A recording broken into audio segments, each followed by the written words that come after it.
पेशा किसी शहर में खदमत की कहानी एक राइल ड्रामा है। एक गरीब आदमी सारा दिन शहर में रहता था, फेरी पर चीजें बेचता और शाम को थका हारा घर लौटता। सारी मेहनत के बावजूद उसकी हालत में कभी बेहतरी नहीं आती थी। कभी वो खाता, कभी नहीं, कभी पहनने के लिए कुछ नहीं होता, मगर वो हर हालत में खुदा का शुक्र अदा करता। उसकी आमदनी सिर्फ ईमानदारी पर मुनहसर थी, न धोखाधड़ी न बेईमानी। एक दिन का वाकया है, शहर के जैनाना हमाम में औरतें नहाने आती थीं। उन दिनों लोग घर पर नहीं बल्कि हमाम में नहाते थे। बड़े और छोटे शहरों में सैकड़ों हमाम खुले हुए थे, जहां हर रोज हजारों लोग नहाने आते। ठंडे और गर्म पानी की सहूलत हर वक्त दस्तयाब रहती। उन्हीं हमामों में एक जगह दासियों और खादमाओं की भीड़ लगी थी। गरीब फेरी वाला अपनी बीवी के साथ वहीं रहता था। इस दिन मालिक की बीवी ने अभी नहाना शुरू नहीं किया था कि अचानक एक शानदार घोड़ा गाड़ी हमाम के सामने आकर रखी। एक अमीर और मगरूर औरत इसमें से उतरी। उस औरत का लिबास निहायत कीमती था, खुशबुओं से महका हुआ। हाथों और गर्दन पर सोने के जेवरात और अंगुलियों में चमकते हीरों की अंगूठियां थीं। हमाम के नौकरों ने झुककर उसका इस्तकबाल किया, मगर वो इतनी मगरूर थी कि किसी के सलाम का जवाब तक न दिया। उसने अकड़कर कहा, जो भी उस वक्त हमाम में नहा रहा है फौरन बाहर निकाल दिया जाए। जब तक मैं नहाऊं कोई अंदर न आए। नौकरों ने फौरन हुक्म माना और अंदर मौजूद औरतों को जबरदस्ती बाहर निकाल दिया। उन्हीं औरतों में वो गरीब फेरी वाला की बेबी भी थी। वो बोली, ये हमाम सबके लिए बराबर है, अमीर के लिए भी और गरीब के लिए भी। हम मुफ्त नहीं आए, उजरत भी अदा करेंगे। मगर किसी ने उसकी एक न सुनी। दासियों ने उसे धक्के देकर बाहर फेंक दिया। गरीब औरत चुपचाप बाहर निकली। दिल में दुख और आंखों में आंसू थे। उसने एक औरत से पूछा, ये कौन थी जो इतने तकब्बुर से आई है? औरत ने जवाब दिया, अरे तुम नहीं जानते,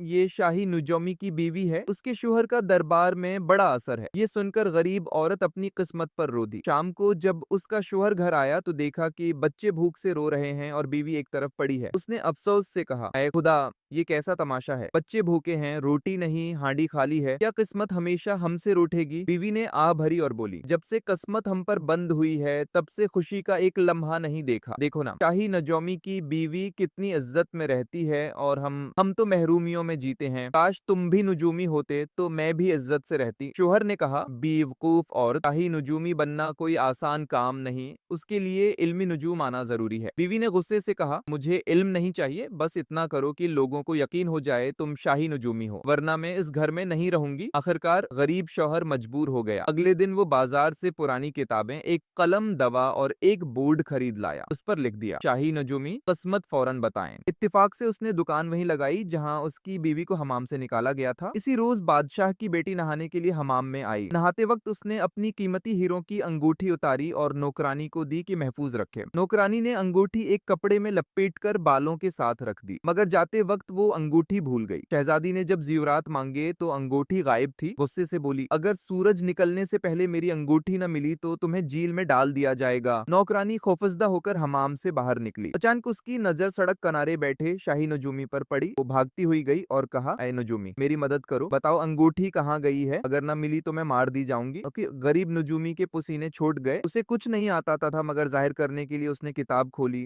कलम घमाया, आसमान की तरफ देखा और कुछ बड़बड़ाने लगा। इतने में नौकरानी को अचानक याद आया कि अंगूठी कहाँ रखी थी। वो दौड़ती हुई हमाम में गई, कपड़ा खोला और अंगूठी निकाल ली। शहजादी के पास पहुंचकर बताया, मुझे ये शाही नजूमी ने बताया था। शहजादी हैरान रह गई। उसने बादशाह को खबर दी। बादशाह ने फौरन हुक्म दिया कि उस नजूमी को दरबार में पेश किया जाए। बादशाह ने खुश होकर कहा, ऐ नजूमी, तुमने हमारी बेटी की अंगूठी ढूंढ कर कमाल कर दिया। आज से तुम शाही नजूमी हो। साथ ही उसे 5 लाख रुपए इनाम दिए। नजूमी घर लौटा तो बीवी खुशी से नाचने लगी, मगर किस्मत का इम्तिहान अभी बाकी था। कुछ दिन बाद बादशाह के खजाने में चोरी हो गई। बादशाह ने कहा, ऐ नजूमी, अपने इल्म से बताओ चोर कौन है? नजूमी के होश उड़ गए। उसने लर्जती आवाज में कहा, जनाब, मुझे 40 दिन दीजिए। बादशाह ने कहा, अगर 40 दिन में चोर न पकड़े तो तुम्हें मसलूब किया जाएगा। नजूमी घर आया, बीवी को सब कुछ बताया और कहा, ये 40 बेच लो, हर शाम एक मुझे देना। जब 40 दिन पूरे हों हम यहाँ से भाग जाएंगे। इत्तेफाक से चोरों की तादाद भी 40 थी। उन्हें खबर मिली कि शाही नजूमी उनका सराग लगा रहा है। वो खौफजदा हो गए। एक चोर रात को नजूमी के घर की छत पर छप गया ताकि सुन सके वो क्या कर रहा है। इसी वक्त नजूमी की बीवी ने एक दाना निकाल कर कहा, ये लो। 40 में से एक निकाल दिया। चोर ने सुना और समझा कि वो उसके बारे में बात कर रही है। वो घबरा कर भाग गया। उसी तरह रोज 2 चोर भेजे गए और हर बार बीवी वही कहती, 40 में से 2 निकाल दो। आखिर तमाम चोर खुद ब खुद पकड़े गए। आखिर में सरदार खुद गया, मगर जब उसने सुना